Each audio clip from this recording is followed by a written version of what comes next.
जय हिंद दोस्तों आज के इस वीडियो में दोस्तों हम अध्ययन करेंगे क्लास 10th में जो मैथ में अनसॉल्व्ड है। दोस्तों आपको बता दें कि हम लोग अग्रवाल का अनसॉल्व्ड का अध्ययन कर रहे हैं। आज हम लोग जो है सेट 1 AB करेंगे, 2022 का सेट करेंगे, मैथ करेंगे। आपको पता है कि साइंस का अनसॉल्व्ड भी हमने आपको पढ़ा दिया है, मैथ का भी अनसॉल्व्ड भी आपको पढ़ा दिया है।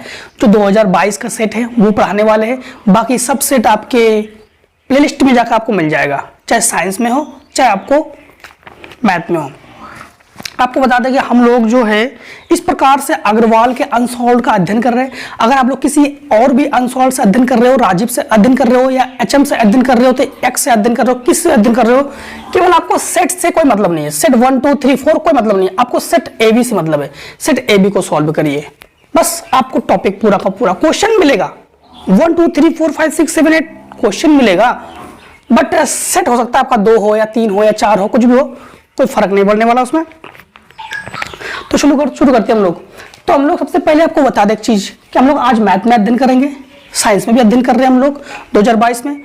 आपको अगर कोई भी क्वेश्चन पीछे का प्रीवियस का रह जाता है, जैसे मान लो 2012 का सेट में, 13 का सेट में, 14 का सेट में अगर क्वेश्चन रह जाता है, कमेंट सेक्शन में कर सकते हो आप लोग आसानी से। अगर चैनल में नए हो सब्सक्राइब जरूर कर लेना, नहीं तो फिर हम जो भी वीडियो भेजेंगे यूट्यूब को देंगे, यूट्यूब आपको नहीं देगा। इसलिए सबसे पहले आप चैनल को सब्सक्राइब जरूर कर लेना। दोस्तों आपको बता दें कि आपको पहला क्वेश्चन ये दिया गया है, दी गई संख्याओं में अभाज्य संख्या होगी। अभाज्य संख्या उसे कहते हैं जो किसी से भाग ना जाए। तो इसमें आपके 4 ऑप्शन दिए गए हैं। आपको हल भी कैसे करना है आपको पता है, हमने बताया था, हर वीडियो में बताते रहते हैं। उत्तर नंबर 1 का आइए से लिखोगे आप लोग। फिर आपके पास क्या दिया गया है कि दी गई अभाज्य संख्या होगी। तो अभाज्य संख्या किसे कहते हैं? जिसमें किसी संख्या का भाग ना जाए। 0 एक भाज्य है, 1 ना तो अभाज्य है और ना ही भाज्य है। फिर ऑप्शन नंबर 2, ध्यान देना फिर से एक बार, 4 ऑप्शन दिए गए हमारे पास। ऑप्शन नंबर 1 में 0, ऑप्शन नंबर 2 में 1, ऑप्शन नंबर 3 में 2 और ऑप्शन नंबर 4 में हमारे पास है 8। इसमें किसी संख्या का भाग ना जाए। देखो ये हो गया स्वयं के अलावा किसी संख्या से भाग ना जाए, वो हमारे पास क्या होगा? अभाज्य। तो ये भाज्य है, ये ना तो भाज्य है और ना ही अभाज्य है। 2 एक अभाज्य संख्या है, ये भाज्य संख्या है। क्योंकि 2 एक अभाज्य संख्या इसलिए है कि 2 में भी स्वयं के अलावा किसी और का भाग नहीं जाता है। इसलिए हम लोग उत्तर नंबर 1 का काम है, हम लोग बोर्ड एग्जाम में ऐसे लिखेंगे। तीसरा नंबर लिखेंगे, 2 लिखेंगे। हमें पॉइंट टू पॉइंट एग्जामिनर को कोई भी परेशानी नहीं देनी है हम लोगों को। उत्तर नंबर 1 का का लिखेंगे, तीसरा नंबर डालेंगे, आंसर 2 डालेंगे। अगर आप लोग आंसर लिखना चाहो तो लिख सकते हो इस प्रकार से आंसर, ठीक। इसके बाद खा नंबर 1 का खा, तो आप लोग लिखोगे ऐसे लिखोगे, उत्तर 1 का खा। 1 के खा में हमारे पास 3x square minus 2x plus 1/3 बराबर 0 विविधकर होगा। विविधकर दो, जैसे हम दोस्तों यहाँ पर सॉल्व कर रहे हैं ना, वैसे आप लोग बोर्ड एग्जाम में सॉल्व करोगे। जिसको हम ब्लैक पेन से लिख रहे हैं, हम ब्लैक मार्कर से लिख रहे हैं, आप लोग ब्लैक पेन से लिखोगे। हम जैसे मान लो कि ब्लू मार्कर से लिख रहे हैं, आप लोग ब्लू मार्कर से लिखोगे। बट आप लोग हम जैसे रेड का जहाँ फार्मूले में रेड का प्रयोग करते हैं, वहां पर आप लोग रेड का प्रयोग नहीं करोगे, वहां पर रेड की जगह आप लोग ब्लैक का प्रयोग करोगे, ठीक। देखो विविधकर पूछ रहा है, तो विविधकर के लिए फार्मूला क्या है? तो जैसे मान लो हम फार्मूले को हमेशा रेड से दर्शाते हैं, तो विविधकर होता है D बराबर B स्क्वायर माइनस 4AC, ठीक। तो यहां पर आप लोग ब्लैक का यूज करोगे। इसे कहते हैं ए हमारे पास 3 है, B हमारे पास -2 है और C हमारे पास 1/3 है। तो D बराबर B का मान हमारे पास -2, इसका वर्ग -4 इंटू A का मान 3 और C का मान 1/3। इससे ये कैंसिल हो गया। तो D बराबर हमारे पास 4, 2 का वर्ग 4 -4, तो D बराबर हमारे पास क्या हो गया? 0। तो विविधकर क्या हो गया? 0। अगर ये मूल पूछता हमसे तो मूल बराबर है 0 पर हम लोग मूल क्या कहते हैं? बराबर है, ठीक है।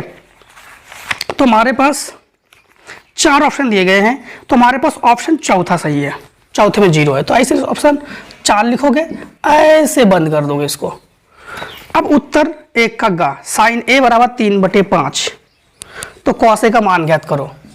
तो हम लिखोगे उत्तर 1 का गा, लिखा है साइन A बराबर 3/5 cos A आप लोग ज्ञात करो। जब भी त्रिकोणमिति में 6 नंबर होते हैं, sine cos, tan cot, sec cosec, किसी का भी मान दिया जाए, है ना, और एक का मान दिया जाए, किसी का भी मान पूछा जाए, हमेशा पाइथागोरस का प्रमेय का प्रयोग करोगे। तो आप लोग लाल बट्टे कक्का तो आपने पढ़ाया है, आपको पढ़ चुके हो, आप लोग जानते हो। लाल बट्टे कक्का के अनुसार आप लोग जानते हो कि ये होता है साइन, ये होता है कॉस, ये होता है टेन। तो साइन थीटा एल बटे के मतलब लंब बटे कड़। तो हम लोग जानते हैं साइन थीटा लंब बटे कड़, ये हो गया हमारे पास लंब और ये हो गया हमारे पास कड़। तो एक हम लोग समकोण त्रिभुज बनाएंगे। इसमें यहाँ पर ए है तो यहाँ पर ए ही दर्शाएंगे, यहाँ पर जो मन है आपका दर्शा दो, उसमें कोई चिंता वाली बात नहीं है, शर्माओ मत, डाल दो उसमें। अब लंब क्या है, इसे कहते हैं लंब, हम लोग इसे कहते हैं लंब, इसे कहते हैं कड़ और इसे कहते हैं आधार। तो लंब बटे कड़, लंब क्या है 3, कड़ क्या है 5, आधार क्या है, तो पाइथागोरस की प्रमेय तो जानते हो लोग, पाइथागोरस की प्रमेय, कड़ का वर्ग बराबर लंब का वर्ग प्लस आधार का वर्ग, उस फार्मूले से निकालोगे तो हमेशा ये 4 निकलेगा। ध्यान रखना कभी भी अगर यहाँ पर 5 हो तो ये 3 4 के रूप में ही होता है। अगर यहाँ पे 5 है तो निश्चित देखिए यहाँ पे 3 होगा, यहाँ पे 4 होगा, या यहाँ पे 4 होगा, यहाँ पे 3 होगा, ये नियम ही है। तो cos a बराबर फार्मूला क्या होता है, आधार बटे कड़। तो cos a बराबर आपके पास आधार बटे कड़, आधार क्या है 4, कड़ क्या है 5, तो 4 बटे 5 आंसर हो गया। कौन सा आंसर आप लोग टिक करोगे, आप लोग आंसर दूसरा टिक करोगे, ठीक, दूसरा है, इससे दूसरा, ठीक है। अब देखो क्वेश्चन नंबर 1 का घा, क्वेश्चन नंबर 1 का घा, 1 के घा में हमसे ये कह रहा है कि दो समरूप त्रिभुजों का क्षेत्रफल 4:9 में है। त्रिभुज की भुजाओं का अनुपात ज्ञात कीजिए। तो त्रिभुज के क्षेत्रफलों का अनुपात 4:9 है, ये तो है। क्षेत्रफलों का अनुपात 4:9 है। तो भुजाओं का अनुपात, भुजाओं का अनुपात, जब सिलेबस पढ़ाया था तब आपको मैंने पढ़ाया भी था कि त्रिभुज के क्षेत्रफलों का अनुपात हमेशा उसकी भुजाओं के वर्गों के बराबर होता है, भुजाओं के वर्गों के अनुपात के बराबर होता है। त्रिभुज के क्षेत्रफलों का अनुपात उसके भुजाओं के वर्गों के अनुपात के बराबर होता है। तो ये किसका वर्ग है, 2 का वर्ग है ये, और ये किसका वर्ग है, 3 का वर्ग है। तुम्हारे पास आंसर हो जाएगा 2:3। कौन सा आंसर सही हो रहा है, पहला ही आंसर हमारे पास सही हो रहा है, ठीक। इसके बाद क्वेश्चन नंबर 1 का इंडिया, तो आप लोग कैसे लिखोगे, उत्तर 1 का इंडिया लिखोगे, बोर्ड एग्जाम में प्रश्न 1 का इंडिया लिखोगे, समय की बर्बादी, उत्तर 1 का इंडिया लिखोगे ऐसे। यहां पर भी उत्तर का उत्तर पड़ गया, आपको प्रश्न का प्रश्न भी पड़ गया, और कौन सा कर रहे हो वो भी हो गया। 3 4 6 तथा यक्स का समांतर माद 5 है।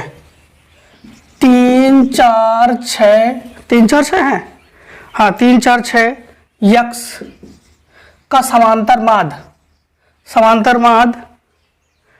5 है। तो यक्स का मान ज्ञात कीजिए। समांतर माद को हम लिखते हैं मीन, और यक्स हमसे ये पूछ रहा है। समांतर माद का फार्मूला जानते हो ना, नहीं जानते हो तो जानो। समांतर माद पदों का योग बटे पदों की संख्या। समांतर माद क्या होता है, पदों का योग बटे पदों की संख्या। तो यम की जगह तो हम लोग 5 लिखोगे बिना शर्माए। पदों का योग यानी 3 + 4 + 6 + यक्स बटे पदों की संख्या। पदों की संख्या क्या है हमारे पास, 1 2 3 4, 5 को 20, 4 3 6 4 10 3 13 प्लस यक्स, उठा के पक्षांतर कर दो तो यक्स बराबर 20 - 13, तो घटाओ कितना बचेगा 7।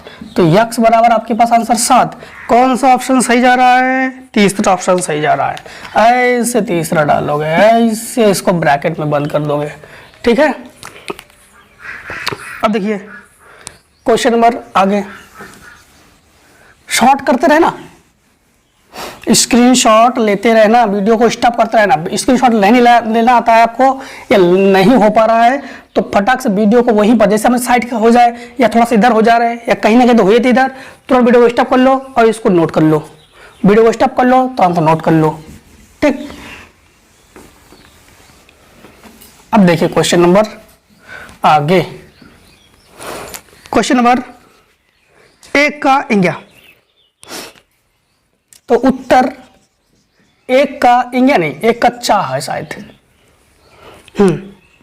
2 बिंदु 2,3 4,1 के बीच की दूरी 4,1, तो इसको x1 इसको y1 इसको x2 इसको y2। बीच की दूरी के लिए फार्मूला होता है x1 माइनस x2 का whole square plus y1 minus y2 का होल स्क्वायर। मान रख लो x1 का मान 2 है, x2 का मान 4 है का होल स्क्वायर प्लस y1 का मान 3 है, y2 का मान हमारे पास 1 है का होल स्क्वायर। 4 से 2 घटाओगे 2, 2 का वर्ग बचेगा 4, इससे घटाओगे 2, 2 का वर्ग हो गया 4, अर्थात हमारे पास हो गया है 4 ले लो कॉमन तो हो गया 4 कॉमन आ गया, फिर 8 हो गया, जोड़ के 8 हो गया। 8 को लिख सकते हैं हम लोग 4 × 2, 4 दूनी 8। जो जिसका वर्ग होता है वो 1/2 से निकल सकता है, जिसका वर्ग नहीं होता नहीं निकल सकता है। तो ये 2 का वर्ग है इसलिए निकल गया और ये नहीं निकल पाया। तीसरा ऑप्शन सही है। देखो प्रश्न नंबर 1 के तो सभी पार्ट खत्म हो गए। प्रश्न नंबर 2 का तो हम लिखोगे उत्तर 2 का। उत्तर 2 के का में यह द्विघात समीकरण x स्क्वायर माइनस 2 के x स्क्वायर माइनस 2 के x माइनस 6 बराबर 0 का एक मूल 3 है तो k का मान ज्ञात कीजिए। जब भी एक मूल दी जाए ना तो उस समय हमेशा वो x के बराबर लोगे, तो x बराबर हमारे पास 3 है। एक मूल कहा उन्होंने 3 है, मतलब एक मूल 3 है तो वो x का मतलब है कि x बराबर 3 है। वो कभी भी एक मूल दी जाए, 2 मूल दिया तो फिर x का मान नहीं लेंगे, अगर एक मूल दी जाए तो फिर वो x के बराबर लोगे। तो ये होगा 3 का स्क्वायर माइनस 2 के इंटू x की जगह 3 माइनस 6 बराबर 0। जहां जहां x है वहां वहां 3 रख दिया हमने। 3 का वर्ग 9 माइनस हो गया 2 तिया 6 के माइनस 6 बराबर 0। ये 9 और 6 घटा तो 3 बचेगा, तो 3 9 से घटाओ 3 माइनस 6 के बराबर हो गया 0। 3 को 55 करो, माइनस 6 के बराबर माइनस 3, माइनस से माइनस कैंसिल, तो k बराबर 3/6, 3 एकम 3, 3 दूनी 6, तो k बराबर 1/2 आंसर हो गया। वीडियो में देखते रहा करो, जैसे ही थोड़ा हट हो जाएगा, जैसे हट हो गया हम तुरंत इसको स्टॉप कर लिया करो, नोट कर लिया करो, ठीक है, क्योंकि फिर रेस कर देते हम। दूसरे का खा, उत्तर दूसरे का खा। उत्तर दूसरे खा में ये है 2 tan 30 बटे 1 + tan स्क्वायर 30 का मान ज्ञात कीजिए। 1 + tan स्क्वायर 30 का मान ज्ञात करो।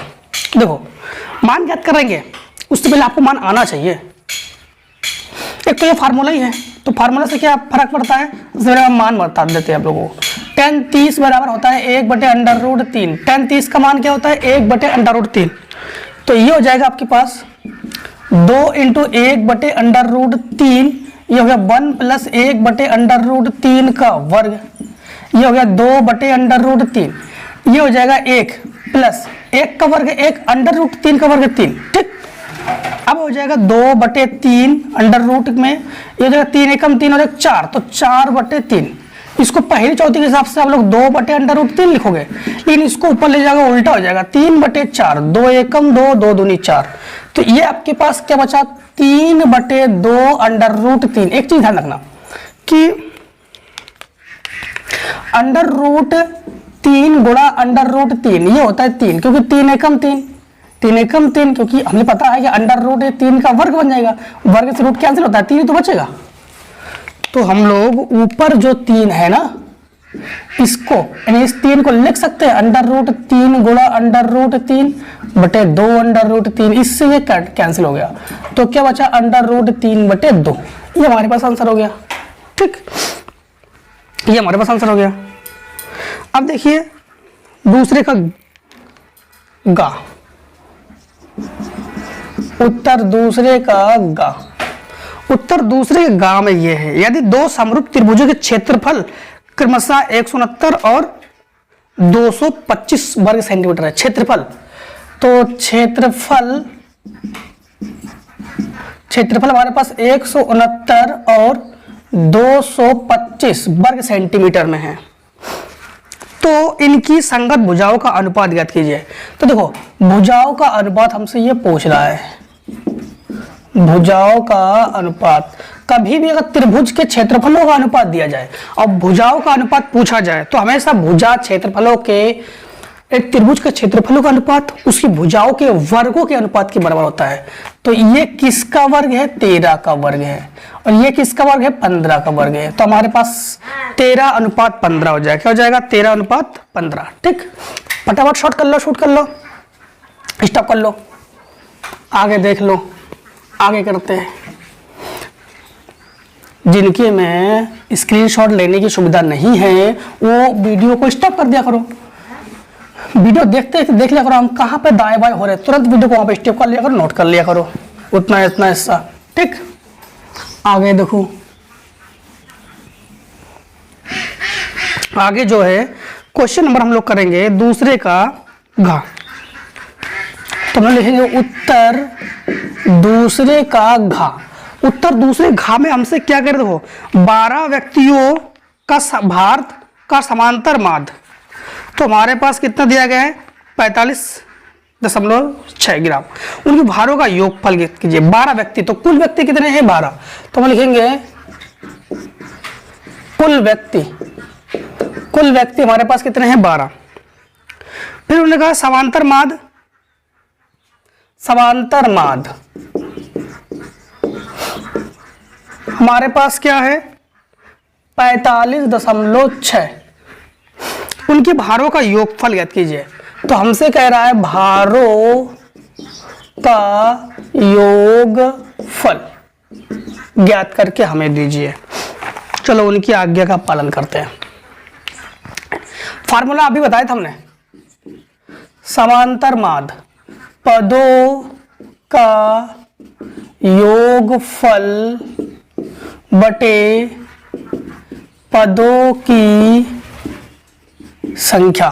समांतर माध्य तो इन्होंने हमारे पास क्या दिया है? समांतर माध्य हमारे पास दिया 45.6, ये दिया गया है। भारों का योगफल यानी पदों का योगफल का मतलब हो गया भारों का योगफल, ये हमसे पूछ रहा है। तो भारों का योगफल बटे पदों की संख्या यानी कुल संख्या हमारे पास क्या है? 12, बटे में है गुणा में पहुंच जाएगा। तो भारों का योगफल ये हमारे पास हो जाएगा 12 × 72, बचे कितना? 7, 12 पंचे 60, 12 पंचे 60, 60 और 7 67, बचा हमारे पास 6, 12 दूनी 24, 12 बच्चों 48, 48 और 6 ये हो गया 54। तो हमारे पास क्या आ गया आंसर? 547.2, 547.2 ये आ गया बाहर। ठीक, क्वेश्चन नंबर तीसरा देखिए। क्वेश्चन नंबर तीसरे में हमसे ये कह रहा है, क्वेश्चन नंबर तीसरे में कह रहा है तीसरे का का। तो हम लिखेंगे उत्तर तीसरे का का। अभाज्य गुणनखंड विधि द्वारा 96 और 404 का एचसीएफ और एलसीएम ज्ञात कीजिए। तो 96 और 404 अभाज्य गुणनखंड विधि द्वारा एचसीएफ और एलसीएम, ये तो आप लोग कर सकते थे। एचसीएफ और एलसीएम देखो इसको आप डायरेक्टली करोगे। आप लोग कैसे करोगे? इसको यहां से डायरेक्ट काटोगे, जो बराबर कटते जाए उसमें एचसीएफ जब कटना लेवल कम हो जाए, मतलब समझना बराबर संख्या से जब काट सकते हम लोग, बराबर संख्या से जब तक काटेंगे तब तक तो एचसीएफ, जब बराबर संख्या से नहीं काट पाएंगे तब तक हमारा हो जाएगा एलसीएम। जैसे 2 से काटो तो 2 चौको 8 बचा 1, 2 अट्ठे 16, फिर 2 दूनी 4, 0 2 दूनी 4, ये एचसीएफ में आ गया। फिर हमारे पास यहाँ पर हो जाएगा 2 दूनी 4, 2 चौको 8, 2 एकम 2, 2 एकम 2, ये एचसीएफ हो गया। अब हम लोग यहां तक जानते हैं कि ये दोनों बराबर संख्या से कट रहा है। अब ये एचसीएफ हो गया, तो हम लोग कहेंगे एचसीएफ बराबर हमारे पास कितना आ गया? 4। ठीक, एचसीएफ बराबर हमारे पास कितना आ गया? 4।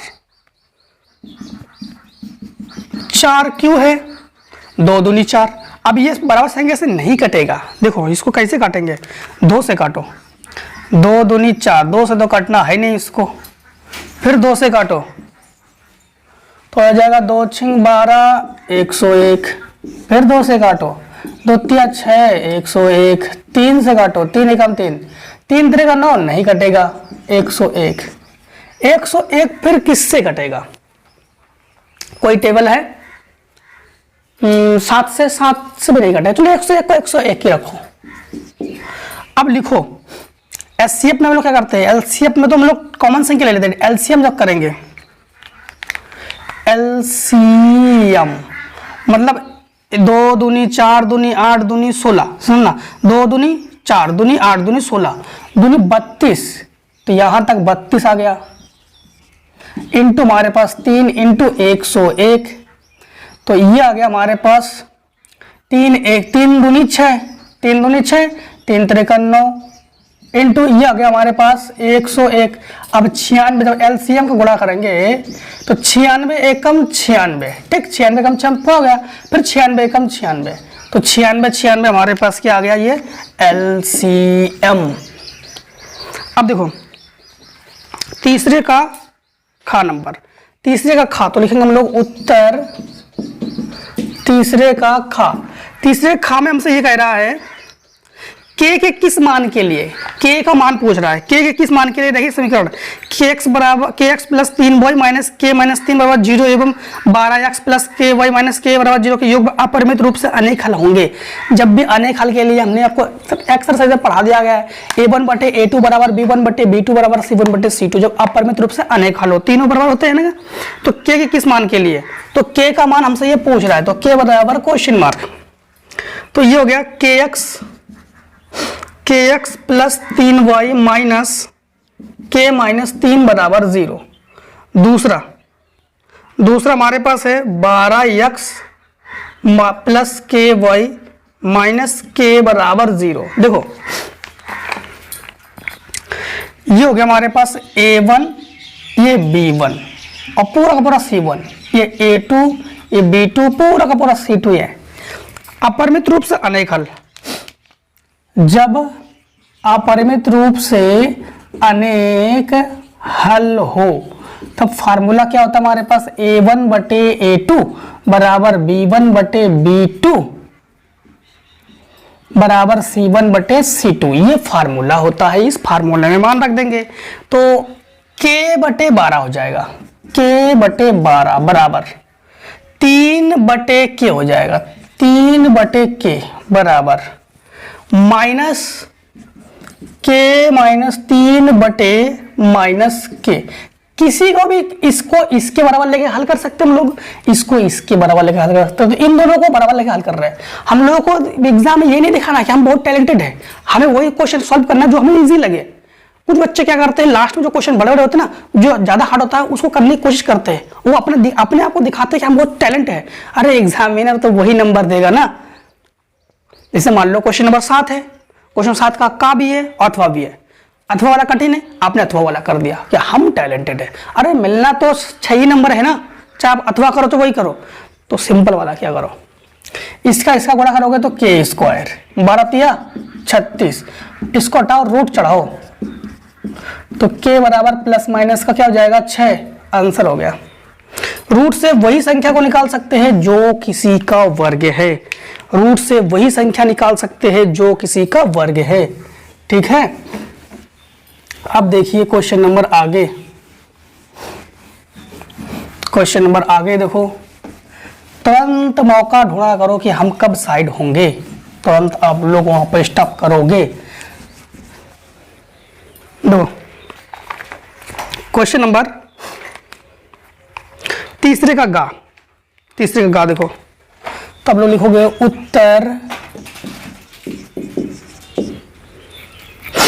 त्रिभुज ABC एक समद्विबाहु त्रिभुज है। समद्विबाहु त्रिभुज उसे कहते हैं वही त्रिभुज जिसके दो भुजा बराबर हो, तो त्रिभुज ABC समद्विबाहु त्रिभुज है और कोण C समकोण है, तो कोण C बराबर हमारे पास समकोण है, यानी 90 अंश को कोण को हम लोग समकोण कहते हैं। तो सिद्ध कीजिए कि हमें सिद्ध करना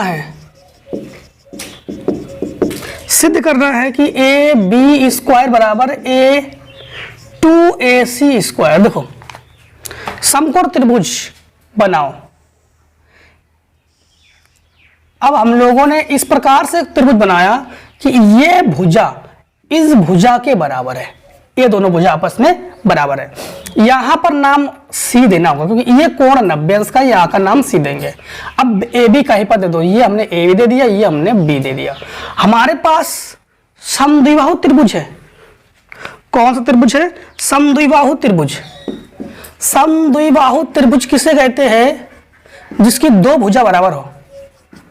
अब दो भुजा कौन कौन सी भुजा बराबर है हमारे पास? AC और BC बराबर है, यानी AC ये बराबर है BC के। अब आ जाओ आप लोग उत्पत्ति पे, उत्पत्ति पे आ जाओ।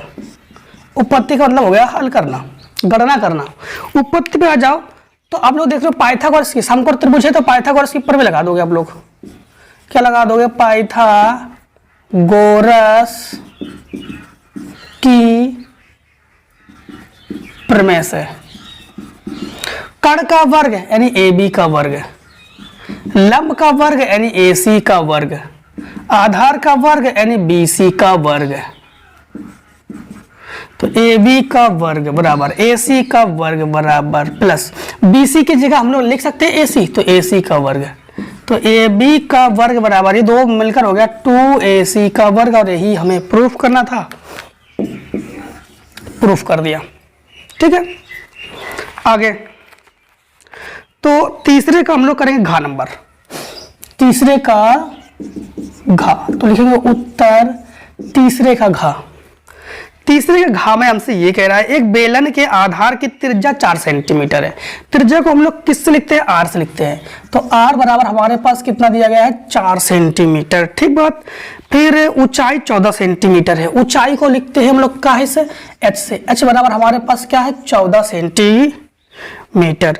बेलन का वक्रपृष्ठ क्षेत्रफल ज्ञात कीजिए। बेलन का वक्रपृष्ठ हमसे पूछ रहा है, तो बेलन का वक्रपृष्ठ क्या होता है? हम लोग कहेंगे बेलन का वक्र पृष्ठ ये होता है 2πRh। बेलन का वक्र पृष्ठ क्या होता है? 2πRh। वक्र पृष्ठ को लिखेंगे S से। 2 पाई का मान 22/7 इंटू R का मान हमारे पास 4 और H का मान हमारे पास 14। 7 दूनी 14, तो ये हो गया हमारे पास 22 दूनी 44 इंटू 4 दूनी 8। तो H बराबर 8 चौको 32 बचा 3, 8 चौको 32 और 3 35, तो 352 वर्ग सेंटीमीटर। क्षेत्रफल हमेशा वर्ग सेंटीमीटर में होता है, तो हमारे पास 352 वर्ग सेंटीमीटर, ये आ गया आंसर। अब देखो क्वेश्चन नंबर चौथे का तो हम लिखेंगे उत्तर चौथे का। चौथे का में हमसे ये कह रहा है, दिया गया है HCF 306, तो HCF 306, 657 बराबर 9। LCM 306 फिर 657 बराबर, अच्छा ज्ञात करना है। एक चीज ध्यान रखना कि HCF बराबर तो 9 दिया गया, LCM बराबर पूछ रहा है, ये पहली भुजा ये दूसरी भुजा, यानी भुजा नहीं, पहला व्यंजक का दूसरा व्यंजक। तो फार्मूला एक चीज ध्यान रखना, फार्मूला हमने आपको बताया था कि लासा बराबर पहला व्यंजक इंटू दूसरा व्यंजक बटे मासा, ये होता है फार्मूला। लासा की जगह ये हम लोग एलसीएम लिखेंगे, लोएस्ट कॉमन मल्टीप्लाई। पहला व्यंजक हमारे पास 306 दिया गया है, दूसरा व्यंजक 657 हमारे पास है, बटे मासा यानी एचसीएफ हमारे पास 9 है, हाईएस्ट कॉमन फैक्टर। अब इसको कैंसिल करो 3 से, 3 एकम 3, 3 दूनी 6, 3 त्रिका 9, ठीक। फिर 3 से कैंसिल करो, 3 त्रिका 9, 3 चौको 12, तो एलसीएम बराबर हो गया 34 इंटू 657। 34 इंटू 657 का हम लोग क्या कर देंगे, गुणा कर देंगे, ठीक है। जब गुणा कर देंगे तो हमारे पास क्या आ जाएगा, एलसीएम, इन दोनों को गुणा करना तो आ जाएगा 22, 33, 8, ठीक। जब इन दोनों का गुणा करोगे तो कितना जाएगा, 22, 33, 8, ये हो गया हमारे पास इसके लिए आंसर, ठीक है।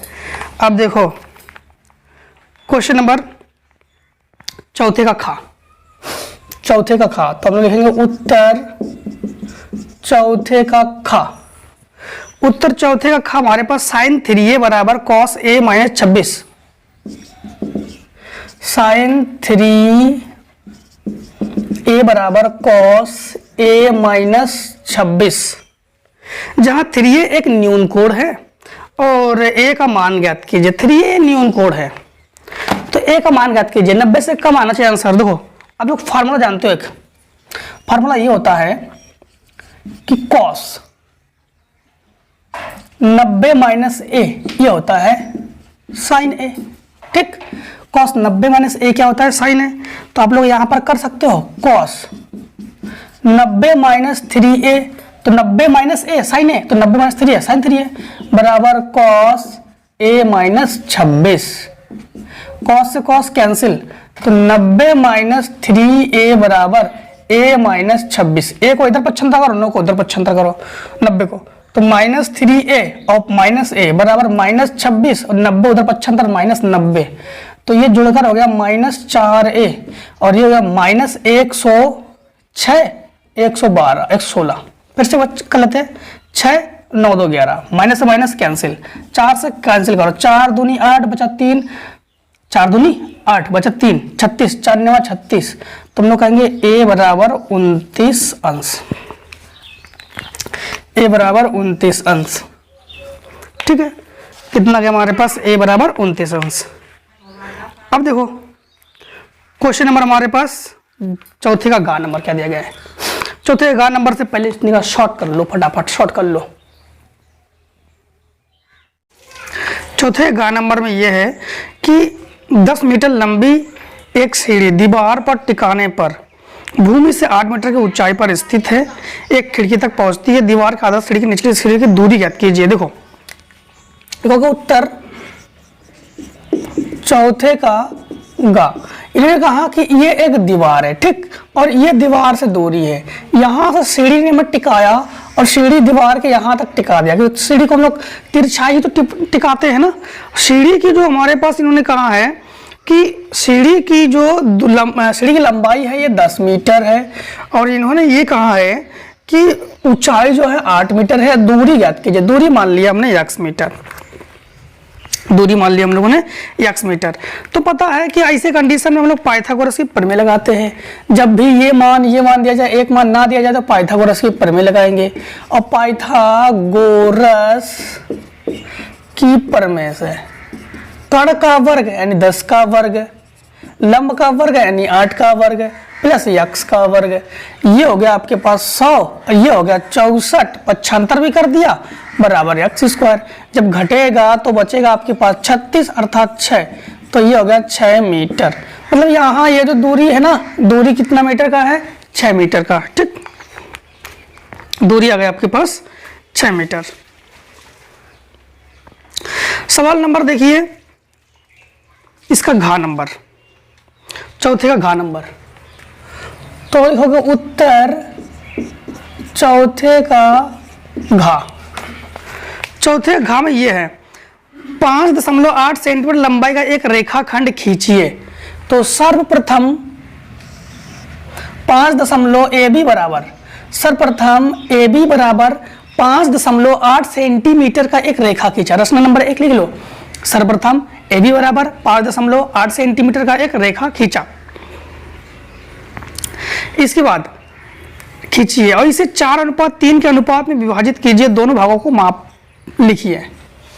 तो रचना में ध्यान रखना कि जो हम कह रहे हैं वही करना। रचना नंबर 1, सर्वप्रथम AB बराबर 5.8 सेंटीमीटर का एक रेखा खींचा, ठीक है। इसके बाद इसे 4:3 के अनुपात में विभाजित कीजिए। फिर हम लोगों ने क्या किया कि AX एक किरण खींची, AX एक किरण खींची, इस प्रकार से AX एक किरण खींची, ठीक। फिर AX किरण को 7 बराबर भागों में बांटा। किस प्रकार से? इस प्रकार से A1, A2, A3, A4, A5, A6, A7, क्योंकि 4:3 है ना, तो 4:3 कितना हो गया? 7। तो इसको हम लोग कहेंगे A1, A2, A3, A4, A5, A6, A7। सर्वप्रथम AB बराबर 5.8 सेंटीमीटर का एक रेखा खींचा हमने, ठीक। फिर AX किरण खींची। AX किरण को हम लोगों ने 7 बराबर भागों में बांटा, जो इस प्रकार से है A1, A2, A3, A4, A5, A6, A7। बाद बाकी आप लोगों को जो हमने 2021, 19, 18 वगैरह जो हम लोग अनसॉल्व करवाया, सबने रचना करवाया, उसको भी देख लोग सीख चुके होंगे अब तक।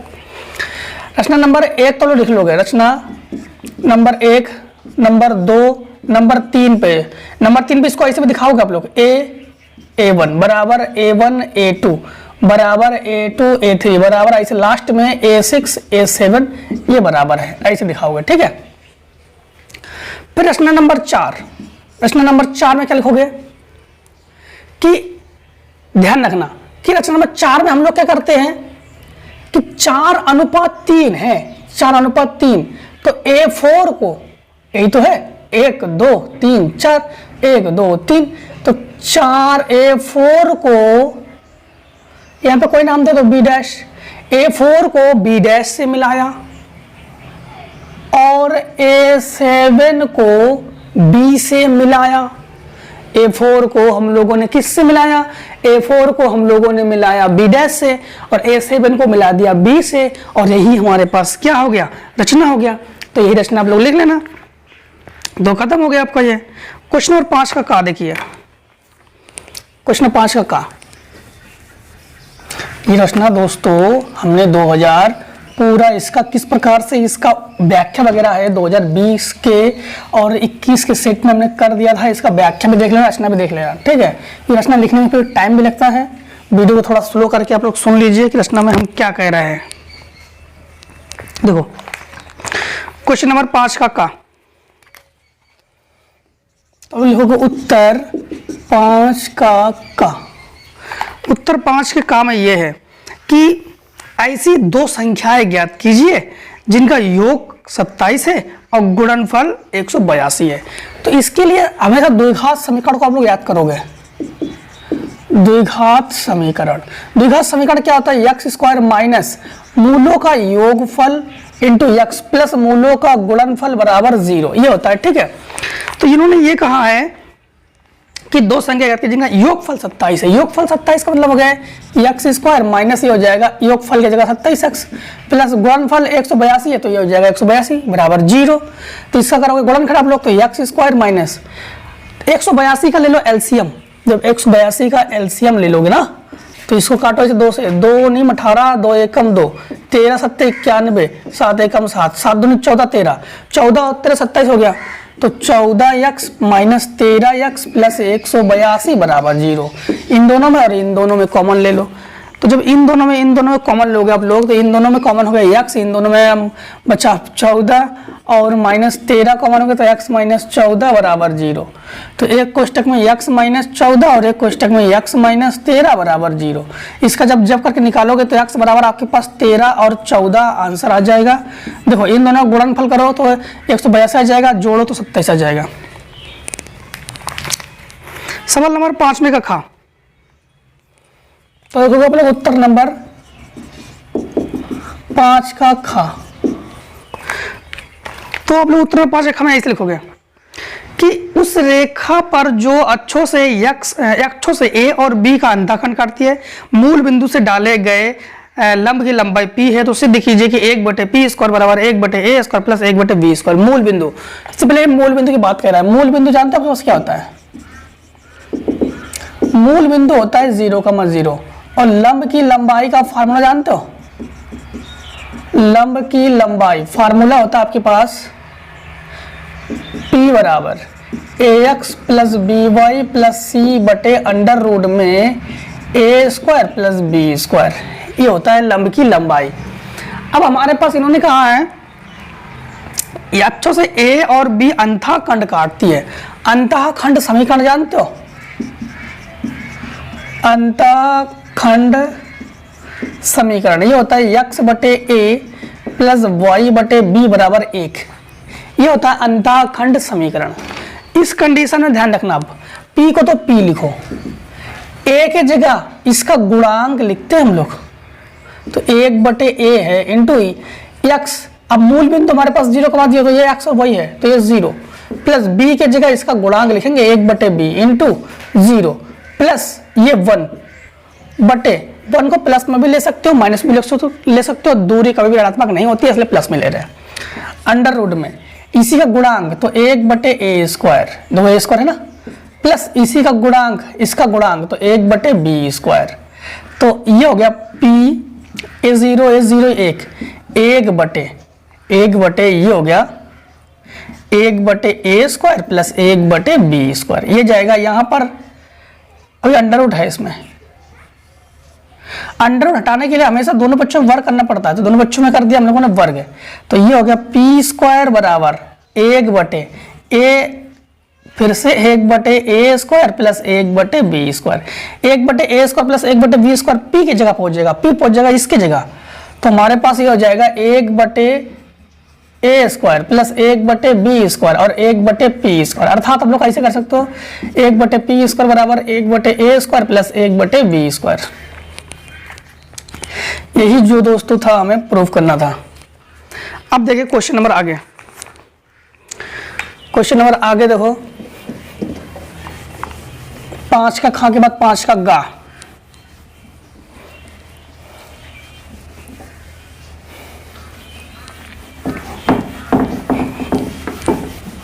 पांचवें के गा में क्या है, पांचवें के गा में एक लंबवृत्तीय शंकु के आधार की परिधि 24 पाई है, तो पांचवें का गा,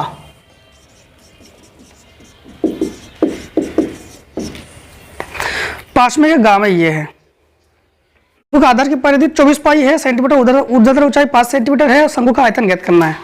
तो देखो परिधि, परिधि को हम लोग लिखेंगे परिधि बराबर होता है 2πr बराबर हमारे पास दिया गया है 24 पाई, पाई से पाई कैंसिल, 2 12 24, r बराबर क्या हो गया 12, और इन्होंने कहा ऊंचाई 5 सेंटीमीटर है, यानी ऊंचाई को लिखते हैं s से h बराबर 5 सेंटीमीटर, और शंकु का आयतन ज्ञात कीजिए। शंकु का आयतन आपको आना चाहिए, शंकु का आयतन नहीं आता है तो फिर सवाल बेकार है आपके लिए। शंकु का आयतन ये होता है 1/3 पाई r स्क्वायर h, ये होता है शंकु का आयतन। तो v बराबर, v मतलब जानते हो आयतन को v से लिखते हैं वेलोसिटी, 1/3 पाई का मतलब हो गया 22/7 इंटू r का मान हो गया 12 इंटू 12 और h का मान हो गया 5, तो यहाँ पर h का मान आपके पास क्या हो गया 5।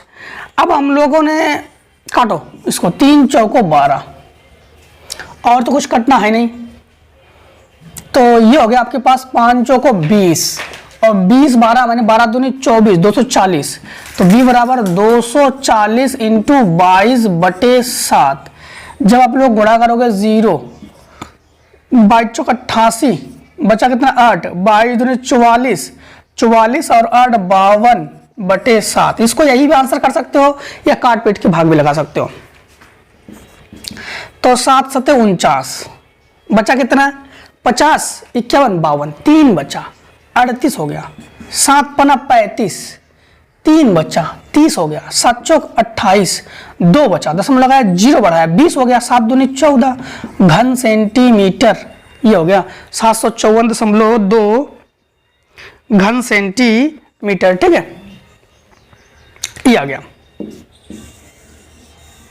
अगर आप लोग यहां पर पाई का मान नहीं रखोगे ना कि पाई तो कट नहीं रहा, तो आपके पास ये भी आंसर कर सकते हो 240 पाई घन सेंटीमीटर। ठीक, ये 5/7 पाई हो गया, 240 बचा अगर पाई नहीं रखोगे तो। सवाल नंबर घ में निम्नलिखित बंटन के एक मोहल्ले के बच्चों के दैनिक जेब भत्ता को दर्शाता है। माध्य जेब भत्ता ये है, तो देखो लुप्त बारंबारता ये आप ज्ञात कीजिए। देखो 5वें का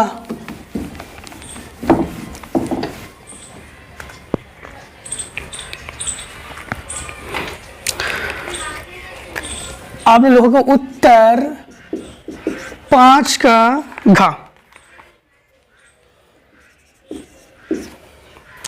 पहले दैनिक जेब भत्ता, तो हम डायरेक्ट भत्ता लिख रहे हैं। ठीक, भत्ता हमारे पास कितना दिया गया 11 से 13, 11 से 13 13 से 15, 15 से 17, 17 से 19, 19 से 21, 21 से 23, 23 से 25।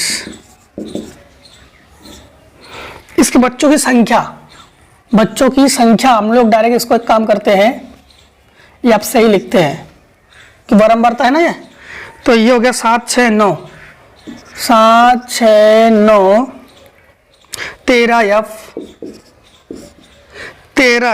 5 4। अभी हमने बंटन विधि से कहा है ज्ञात करने के लिए। सबसे पहले तो एक काम करते हैं हम लोग, यहां पर सभी में देख सकते हैं कि कितने का अंतर है, 2 2 का अंतर है, तो हम लिखेंगे h बराबर 2। हमें एफ सिग्मा एफ भी चाहिए, तो सिग्मा एफ इसको जोड़ लेते हैं। तो 7 और 6 कितना हो गया 13, 13 दूनी 26, 7 और 6 13, 13 दूनी 26, 26 और 4 कितना हो गया 30 और 5 35, 35 40 44। तो हम लिखेंगे 44 प्लस एफ। कौन सा एफ? ये एफ, 44 प्लस एफ। ठीक, अब डायरेक्टली इन दोनों को जोड़कर हम लोग आधा भी कर सकते हैं, तो वो हमारे पास समांतराल हो जाएगा। इन्होंने ये कहा है कि बंटन विधि से ज्ञात करो, तो जो बंटन विधि के लिए हम लोग एक काम कर सकते हैं, डी ज्ञात कर सकते हैं। डी बराबर फार्मूला क्या होता है? डी बराबर हमारे पास फार्मूला होता है x माइनस ए बटे एच। ठीक, x माइनस ए बटे एच, तो मतलब हमें x चाहिए, तो x निकालने का तरीका क्या होता है? d बराबर x माइनस ए होता है, h जब हम लोग u लेते हैं ना तब होता है h। समझना, केवल x निकालेंगे। x का निकालने का तरीका क्या होता है? इन दोनों को जोड़कर आधा कर लो, तो ये हो गया 11 दूनी 22। समझना, 11 दूनी 22 और 2 23, फिर से एक बार 24, 3 और 1 4, 3 और 1 4 और 1 2 24, 24 का आधा 12। ये हो गया 28, 28 का आधा 14। ये हो गया आपके पास, फिर से एक बार समझो कि ये हो गया 24, 24 का आधा 12, ये हो गया आपके पास 28 का आधा 14, और ये हो गया 7 5 12 बचा 1 32 का आधा 16। आप लोग देख सकते हो कि 2 2 का अंतर है, 16 और 2 18, 18 और 2 20, 20 2 22, 22 2 24। आप लोग बंटन विधि से भी ज्ञात कर सकते हो। बंटन विधि कैसे? d बराबर x माइनस ए कर लोगे, विचलन विधि हो जाएगा, ये बंटन में आता है विचलन। तो d बराबर x माइनस ए, तो 1 2 3 4 5 6 7, तो 1 2 3 4, 1 2 3 4, बीच वाला पद हो गया a, तो d बराबर x माइनस ए। तो x माइनस ए, समझना x माइनस ए है, तो 12 से 18 घटाओ, 12 से 18 घटाओ तो बचेगा -6, 12 से 18 14 से 18 घटाओ तो -4, फिर 16 से 18 घटाओ -2, फिर 18 से 18 घटाओ 0, 18 से अब की बार 20 से 18 घटाओ 2, 22 से 18 घटाओ 4, 22 से 18 घटाओ 4, 24 से 18 घटाओ तो बचेगा 6। निकालते हैं एफ डी। एफ डी का मतलब हो गया इन दोनों को गुणा, इसका 12 6 72 -72, 6 चौको 24 -24, 9 दूनी 18, फिर 0, फिर हो गया 2f हो गया, 5 चौको 20, 5 चौको 20, 6 चौको 24। तो हम लोगों ने क्या किया कि f और d का गुणा कर लिया। यहाँ पर दोस्तों एक चीज ध्यान रखना, यह होगा 7 6 42, 7 6 42, 6 चौको 24, 9 2 18, 0 2f बिल्कुल परफेक्ट है। इतने को जोड़ो, इतने को जोड़ो, क्यों? ये प्लस में है और ये माइनस में है। ये हो गया 8 2 10 4 14, 14 का 4 बचा 1, 6 4 2 6 और 1 7 और 1 8, ये हो गया 8। ठीक, और ये आपके पास हो गया 20 4 44, 44 प्लस 2f। जब इन देखो ये माइनस है प्लस है घटाएंगे तो आपके पास क्या बचेगा? 4 से 4 गया 0, 8 से 4 गया 4 माइनस का और प्लस 2f। अब यहाँ पर आप लोग माध्य लगा दो। माध्य फार्मूला होता है x बार बराबर a plus sigma F D बटे सिग्मा एफ। यहाँ पर x बार की जगह पता है आपको क्या लिखोगे? आपके बुक में दिया गया है 18, माध्य कितना दिया है 18, तो यहाँ लिखोगे 18 बराबर, देखो यहाँ का मान, a का मान भी हमारे पास क्या है 18, प्लस सिग्मा एफ डी का मान है -40 प्लस 2f बटे सिग्मा एफ का मान होगा 44 प्लस एफ, 44 प्लस एफ, ये प्लस 18 ये दोनों प्लस में है, इसको 75 करेंगे कट जाएगा, 0 हो जाएगा। तो ये हो गया 0 बराबर -40 प्लस 2f बटे 44 प्लस एफ। देखो ये जो बटे में मान है ना, ये गुणा में पहुंच जाएगा, 0 हो जाएगा। तो इसको लिखते हम लोग ऐसे 44 plus F is not equals to 0, अर्थात हम लिखेंगे हम लोग 2f माइनस 40 बराबर 0। इसको तो 75 कर दो तो 2f बराबर 40, तो एफ बराबर आपके पास कितना आ जाएगा 20। ठीक, एफ बराबर आपके पास कितना आ गया 20। अब फटाफट शॉर्ट कर लो इसका, आगे देखो क्वेश्चन नंबर 5 का घा हो गया। आगे हम लोग करेंगे पोस्ट क्वेश्चन नंबर 5 का कोई और भी पार्ट है, देख लीजिए दोस्तों। ध्यान रखना अनसॉल्व से ही सबसे अधिक तैयारी होती है, इसलिए अधिक से अधिक तैयारी करें अनसॉल्व से।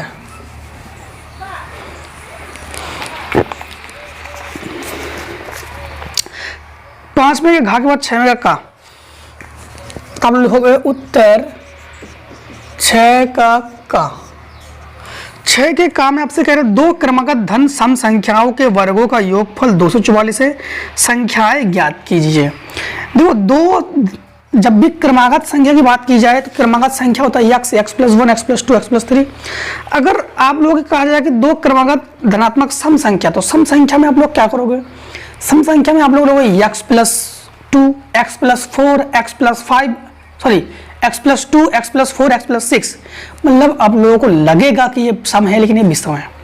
x+2, x का मान तो 1 होगा, x का मान क्या होगा 1 होगा, तो x फिर x+2 समझो इसे क्रमागत क्या कहा इन्होंने, क्रमागत धनात्मक सम संख्या, क्रमागत धनात्मक सम संख्या। तो क्रमागत धनात्मक सम संख्या, ये लोगे आप लोग x+2, x+4। x का मान 1 हो गया तो 1 और 2 3, रुक जाओ, सम कहा कि विषम कहा, सम कहा, तो फिर यहाँ पर x+2 नहीं लोगे, x+1 और x+ यहाँ पर लोगे 3। तभी ध्यान रखना ये x का मान 1 होता है, 1 और 1 2, 1 और 3 4, देखो सम हो गया, हमेशा विषम लोग है। ठीक है, तो इन्होंने क्या कहा, इन्होंने कहा कि सम संख्याओं के वर्गों का योगफल 244 है। तो प्रश्नानुसार आप लोग क्या करोगे जानते हो, इन्होंने कहा इसका वर्गों का योगफल 244 है, तो वर्गों का योगफल कर दोगे। कैसे कर दोगे, देखो x+1 का होल स्क्वायर प्लस x+3 का होल स्क्वायर बराबर आप लोग करोगे 244। यहाँ से आप लोग कर लोगे आई होप। कैसे, इसका होल स्क्वायर खोलो तो a² plus b² plus 2ab, इसमें a² प्लस b² यानी 9 और 3 दूनी 6x बराबर 244। x² और x² जोड़कर हो गया 2x², 2x और 6x ये जोड़कर हो गया आपके पास 8x, 1 और 9 ये जोड़कर हो गया 10 और माइनस 244 बराबर 0। ये हो गया 2x² प्लस 8x माइनस 234 बराबर 0। इन दोनों को घटा दिया हम लोगों ने, दो हो गया कॉमन, तो हम लोग लिखेंगे 2 जो है हमारे पास कॉमन हो गया। तो ये हो गया x² प्लस 4x माइनस 2 एकम 2, 2 एकम 2, 2 सत्ते 14 बराबर 0। 1 तो 17 का ऐसा गुणनखंड करो कि जोड़ने और घटाने पर आपके पास कितना आ जाए 4 आ जाए। तो ऐसे कंडीशन में हम लोग एलसीएम ले लेना, क्या ले लोगे, एलसीएम ले लेना, और एलसीएम लेने पर आप लोग कर लोगे। तो आई होप लोग ये कर लोगे आप लोग, ठीक है। तो यहां से आप लोग अब कर लेना गुणनखंड, कैसे करोगे बता देते हम लोगों को। 117 है ना, आप लोगों को पता है कि 13 निमा 117, 13 में कितना होता है 117, 9 एकम 9, तो 13 गुणा 9 गुणा 117, 13 से 9 घटा दो कितना बचेगा 4। तो आप लोग आसानी से कर सकते हो, x² plus 13x minus 9x minus 117 बराबर 0। इन दोनों में कॉमन लो, तो x कॉमन है, तो x जब x कॉमन हो गया तो ये जगह x प्लस 13 माइनस 9 कॉमन हो गया तो x प्लस 13 बराबर 0। एक कोष्टक में x प्लस 13 और एक कोष्टक में x माइनस 9 बराबर 0। देखो यक्स प्लस 13 बराबर 0, तो यक्स बराबर -13 हो जाएगा और माइनस वाले मान को हम लोग अग्रह कर देते हैं, अग्रह का मतलब छोड़ने पर। फिर यक्स माइनस 9 बराबर 0, उसको उधर पक्षांतर कर दो, यक्स बराबर हो जाएगा +9। अब संख्याएं क्या होगी, संख्याएं आपके पास देखो x प्लस 1 है तो ये 9 है, 9 और 1 10, और ये 9 और 4 9 और 3 12। देखो ये सम संख्या है कि विषम संख्या है, तो सम संख्या तो है, या तो ये पूरा सवाल ही कर दिया। सवाल नंबर 6 का खा, तो लिखोगे उत्तर 6 का खा।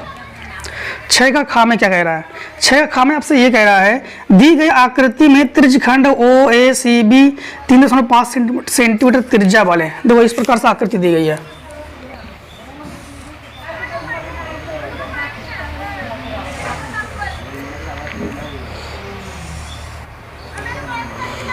फिर इस प्रकार से त्रिभुज भी दी गई है, ये A है, ये C है, ये B है, ये 3.5 है, ये O है और ये D है, ये छायांकित है।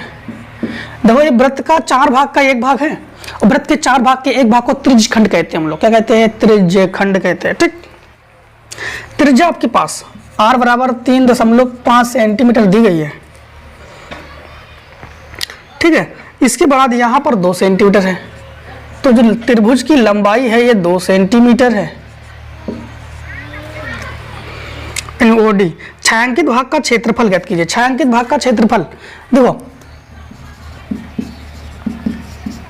छायांकित भाग का क्षेत्रफल हम लोग क्या लगाएंगे, त्रिज्यखंड का क्षेत्रफल, त्रिज्यखंड का क्षेत्रफल माइनस, देखो ये तो इतना इतना हमारे पास त्रिज्यखंड हो गया और ये हमारे पास एक त्रिभुज हो गया, तो त्रिभुज का क्षेत्रफल, त्रिज्यखंड का क्षेत्रफल माइनस त्रिभुज का क्षेत्रफल। पूरे त्रिज्यखंड के क्षेत्रफल से इतना त्रिभुज क्षेत्रफल हटा देंगे, जो बचेगा वो छायांकित। पूरे त्रिज्यखंड से इतना त्रिभुज क्षेत्रफल हटा देंगे, जो बचेगा छायांकित। इसलिए हम लोग ये फॉर्मूला लगा रहे हैं। त्रिज्यखंड का क्षेत्रफल क्या होता है, θ/360 पाई r² माइनस त्रिभुज का क्षेत्रफल 1/2 लंब इंटू आधार। थीटा का मान हमारे पास क्या है, देखो ये सीधी रेखा है, 90 अंश का है, तो थीटा का मान हमारे पास होगा 90 अंश, क्योंकि लंब है ना, तो 90/360 पाई का मान 22/7, 22/7 इंटू आर का मान हमारे पास जगह 3.5, तो 3.5 इंटू 3.5 माइनस त्रिभुज का क्षेत्रफल 1/2 इंटू लंब क्या है हमारे पास 2 है, आधार क्या है 3.5 है, ये लंब है ये आधार है, 2 से 2 कैंसिल हो गया। ठीक है, आपके पास ये हो गया 9 चौको 36, ये हो गया आपके पास 11 और ये हो गया आपके पास 2, ये हो गया 7 पन्ना 35, फिर दशमलव हटा के नीचे 1 0 बढ़ा लो, 5 दूनी 10, अब कुछ कटेगा है नहीं, तो हमारे पास ये 11×5 55 बचा 5, 11 33 और 5 38/2 दूनी 4 माइनस 3.5। एक बार फिर से चेक कर लेते हैं, ये हो गया 11, एक काम करो गुणा ना करो अभी, बाद में कर देना, ये लिखो 11 इंटू 3.5/2 दूनी 4 माइनस 3.5, 3.5 ले लो कॉमन, तो बचेगा 11/4 माइनस 1, तो हो गया 3.5, 4 एकम 4, 11 से 4 घटा 7/4। ठीक, अब गुणा कर लो, 7 पन्ना 35 बचा कितना 3, 7 21, 7 पन्ना 35 बचा 3, 7 21 और 3 24/4, तो हो जाएगा 6 चौको 24, 6 चौको 24, फिर 4 एकम 4। सवाल नंबर आपको कौन सा था, चौथा छठा खा। ठीक है, 6 चौको 24 यानी 4 का भाग लगा दो आप लोग 24.5 में, 6 चौको 24 पूरा पूरा कट गया, 5 तारा लो, 4 एकम 4 या दशम लगा के, फिर 4 एकम 4 दशम लगा 0 बढ़ा सकते हैं, 4 दूनी 8, 2 बचा 4 पंचे 20, मतलब 6.125 क्षेत्रफल है वर्ग सेंटीमीटर। ठीक है, अब देखो सवाल नंबर नेक्स्ट, उससे पहले शॉर्ट, फटाफट शॉर्ट कर लेना आप लोग। नेक्स्ट में क्या कह रहा है,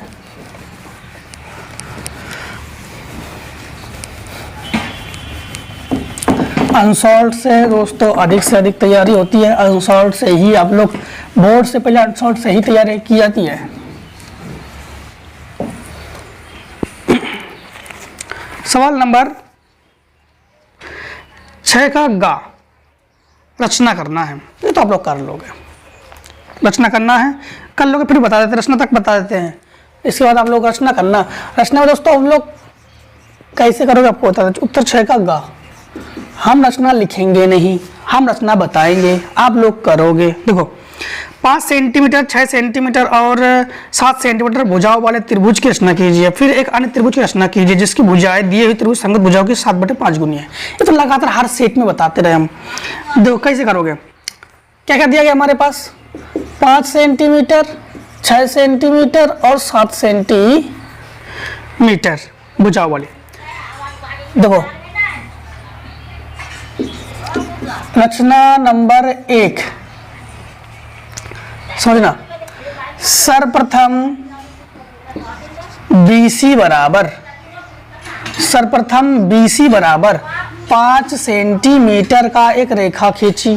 ठीक है, सर्वप्रथम BC बराबर 5 सेंटीमीटर का एक रेखा खींची हमने। ठीक, सही बात है। सर्वप्रथम हमने क्या किया, BC बराबर 5 सेंटीमीटर का एक रेखा खींची। रचना नंबर 2, प्रश्न नंबर 2, B को केंद्र मानकर 6 सेंटीमीटर का एक रेखा खींची। C को केंद्र मानकर 7 सेंटीमीटर का एक रेखा खींची। या ऐसे कह सकते हो, ये रेखा लंबी है, रेखा छोटी है, तो ऐसे कह सकते हो B को केंद्र मानकर 7 सेंटीमीटर का एक रेखा खींची और C को केंद्र मानकर या C से B से 7 सेंटीमीटर का एक रेखा खींची, C से 6 सेंटीमीटर का एक रेखा खींची। फिर से एक बार रिवाइज, BC बराबर 5 सेंटीमीटर का एक रेखा खींची, फिर B से 7 सेंटीमीटर का रेखा खींची, C से 6 सेंटीमीटर का एक रेखा खींची, जो दोनों A पर प्रतिच्छेद करती है, जो दोनों A पर प्रतिच्छेद करती है। प्रश्न नंबर 4, प्रश्न नंबर 4 आप लोग ऐसे भी कह सकते हो, सिंपल तरीका। सर्वप्रथम BC बराबर 5 सेंटीमीटर रेखा खींची, B को केंद्र मानकर 7 सेंटीमीटर दूरी पर एक चाप लगाया, C को केंद्र मानकर 6 सेंटीमीटर दूरी पर एक चाप लगाया, जो बिंदु A पर प्रतिच्छेद करती है। A को यहां पर, फिर यहां पर लिखोगे A को B से और C से मिला दिया, A को B से और C से मिला दिया। अब ध्यान देना, इतना क्लियर हो गया। फिर से एक बार, BC बराबर 5 सेंटीमीटर का एक रेखा खींची, B को केंद्र मानकर A पर और B को केंद्र मानकर एक चाप लगाया, C को केंद्र मानकर एक चाप लगाया, यहाँ पर A को B तथा C से मिलाया, यहाँ पर लिखोगे A को B तथा C से मिलाया। अब यहाँ पर देखो क्या दिया गया हमारे पास, 7/5, 7/5 समझना। अगर कभी भी 7/5 दी जाए बटे वाले मान में कभी भी हम लोग जोड़ते नहीं, अनुपात वाले मान में जोड़ते हैं। 7/5 होता तो 12 कर लेते हैं, 7/5 है इसलिए 7 ही करेंगे। ठीक है, तो समझना, हम लोगों ने BX किरण खींची, यहाँ पर BX किरण खींची, फिर यहाँ पर BX किरण को 7 बराबर भागों में बांटा, जो इस प्रकार से B1, B2, B3, B4, B5, B6, B7। ठीक, क्या होगा B7। समझना, यहां पर नीचे क्या 5 है ना, तो B5 को C से मिलाया, यहां पर लिखना B5 को C से मिलाया।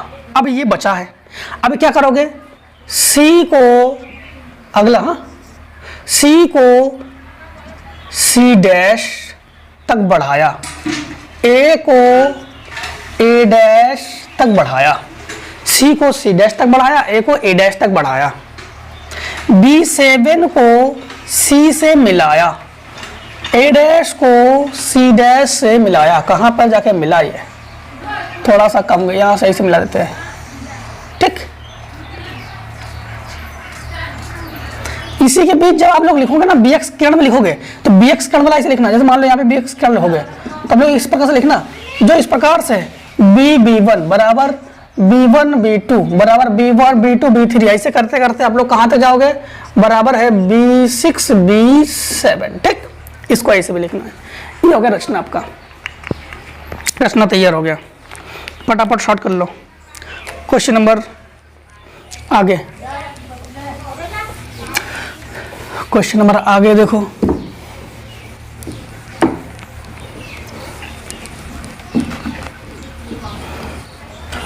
क्वेश्चन नंबर आगे क्या कह रहा है, आगे आप लोगों से कह रहा है निम्नलिखित बारंबारता माध्यिका का मतलब बंटन सारणी से माध्यिका ज्ञात कीजिए। तो माध्यिका आप लोग आराम से ज्ञात कर लोगे, माध्यिका ज्ञात करना तो आप लोगों के लिए आसान है, सीख गए हो। निम्नलिखित समीकरण रैखिक युग्म से बदलकर हल कीजिए। तो 5/x - y प्लस 1/y - 2 बराबर 2, ये भी आप लोग जान चुके कैसे करते हैं। ये भी आप लोग मान लोगे 1/x - y 1/x - 1 बराबर a और 1/y - b बराबर 2, ये तो आप लोग कर लोगे। सवाल नंबर देखो 7 में का अथवा बता रहे, नहीं कर पाओगे। जो क्वेश्चन अगर छूटता है नहीं कर पाते हो तो सेट 2 तो प्रोवाइड होगा ना, उससे पहले कमेंट सेक्शन में फटाफट डालो कि सर जी सेट 1 का 7 में का बता दीजिए, नहीं आया, आ गया तो लिख देना सर जी आ गया। अगर 6 का घा नहीं आ रहा तो लिखना फटाफट सर जी 6 का घा बता दीजिए, बताऊंगा। 6 सेट है, 6 या 7 सेट जो भी है आपके 6 सेट है, 6 सेट के अंदर बताएंगे जरूर, किसी भी सेट में कमेंट कीजिए बता देंगे।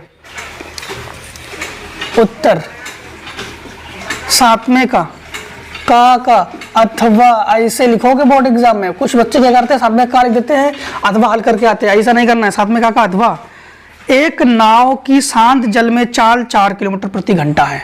तो नाव की शांत जल में चाल क्या है, 4 किलोमीटर प्रति घंटा। ठीक, धारा की दिशा में 12 किलोमीटर जाने में और धारा की विपरीत दिशा में 12 किलोमीटर लौटने में 8 घंटे का समय लगता है। धारा की चाल ज्ञात कीजिए। माना धारा की चाल हो गया x किलोमीटर प्रति घंटा। ये कह रहा है एक बार धारा की दिशा में जा रहे हैं, एक बार धारा की दिशा से आ रहे हैं। इधर धारा है और इधर ही भी हम लोग चलेंगे तो हम लोग जब तैरते हैं जिधर धारा होती है उधर तैरते हैं तो जल्दी जल्दी तैर लेते हैं, मतलब चालें जुड़ेगी।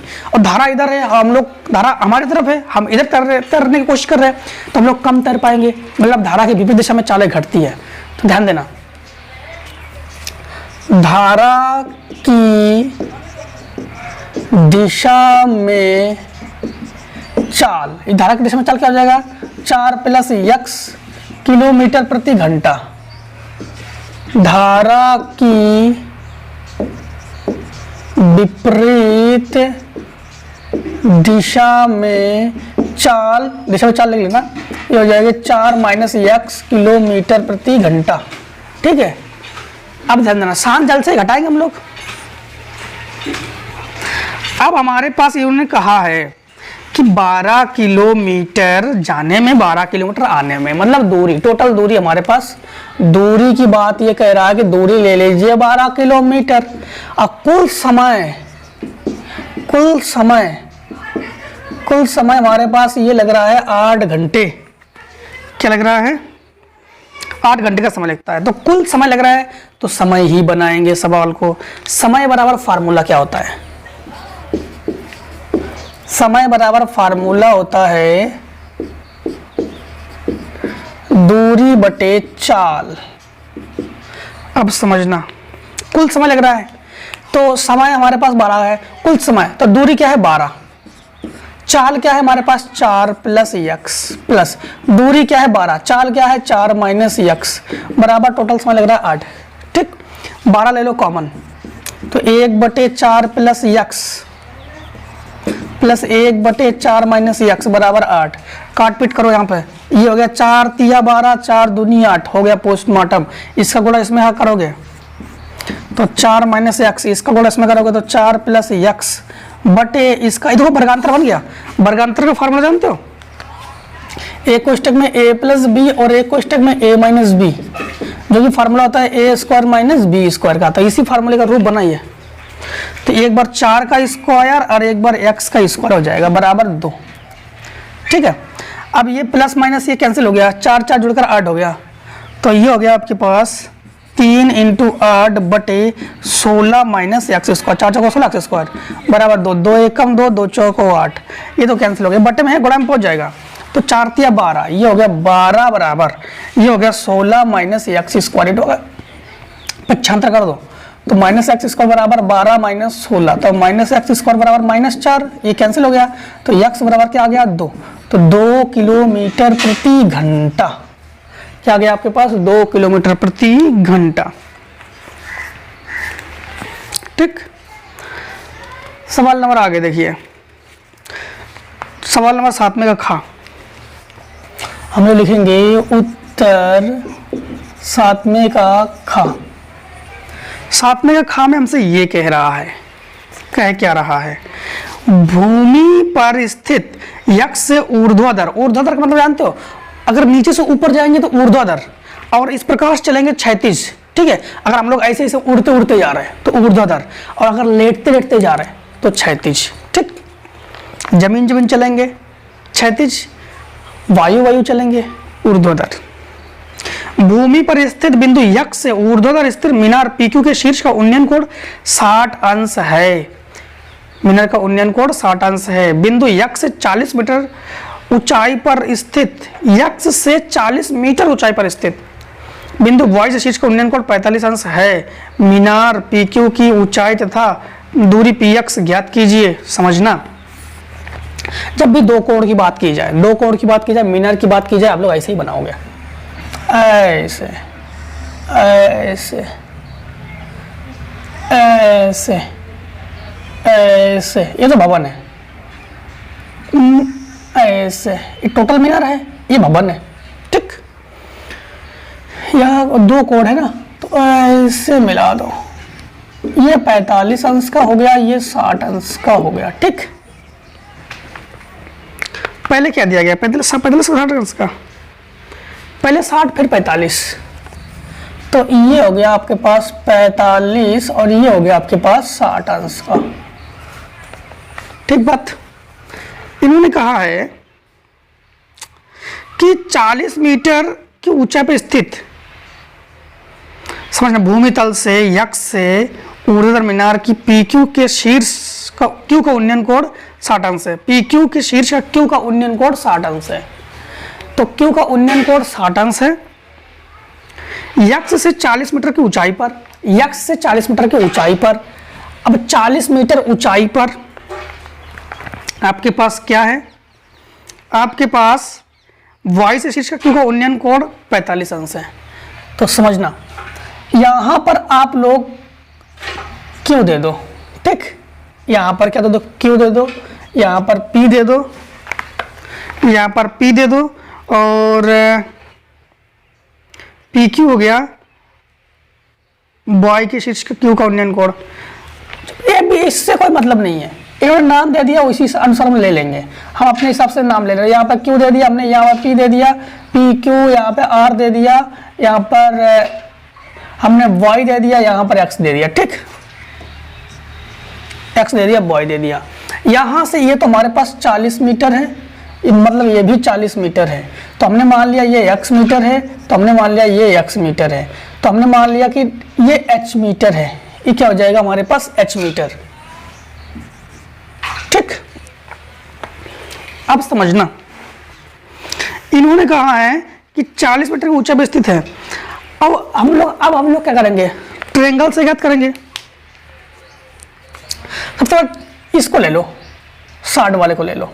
ठीक, 60 वाले को ले लो, तो हमने त्रिभुज ले लिया, त्रिभुज PQR में, त्रिभुज PQR में किसको ले लिया हम लोगों ने, त्रिभुज PQR को ले लिया। ठीक, त्रिभुज PQR की एक चीज ध्यान रखना कि ये लंब और ये आधार, और लंब बटे आधार फार्मूला किसका होता है, tan का होता है, तो tan 60 लंब बटे आधार, यानी h बटे आपके पास क्या हो जाएगा x। tan 60 का मान क्या होता है, √3 बराबर h बटे x। तो यहाँ पर इसको गुणा में पहुंचा दो, तो और तो इसको इसके बटे में पहुंचा दो, तो x बराबर h बटे क्या हो जाएगा √3, समीकरण डाल दो 1।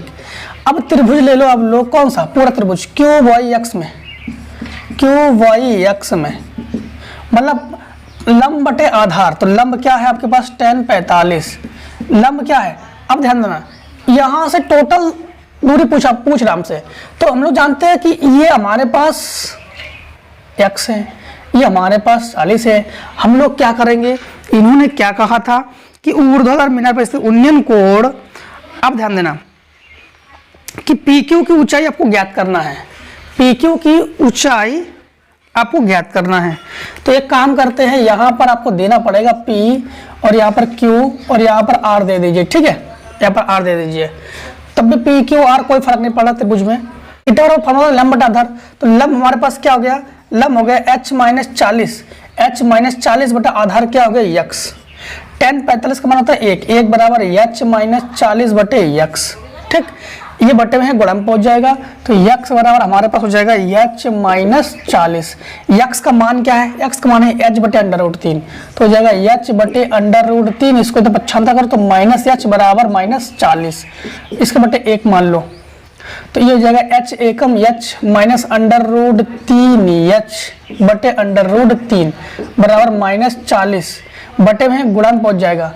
और इसमें एक काम करो, माइनस कॉमन ले लो तो ये उल्टा हो जाएगा, ये माइनस का है ये प्लस में हो जाएगा, ये प्लस का है ये माइनस में हो जाएगा, बराबर -40 √3, ठीक, माइनस से माइनस कैंसिल, तो ये हो गया √3h माइनस h बराबर 40 √3। इसमें h ले लो कॉमन, तो हमारे पास √3 माइनस 1 बराबर 40 √3, ये बटे में आ जाएगा इसके, तो h बराबर हो जाएगा हमारे पास 40 √3 बटे √3 माइनस 1। अब इसको आगे शॉर्ट करने से पहले, आगे सॉल्व करने से पहले इसने का शॉर्ट कर लो आप लोग, देखो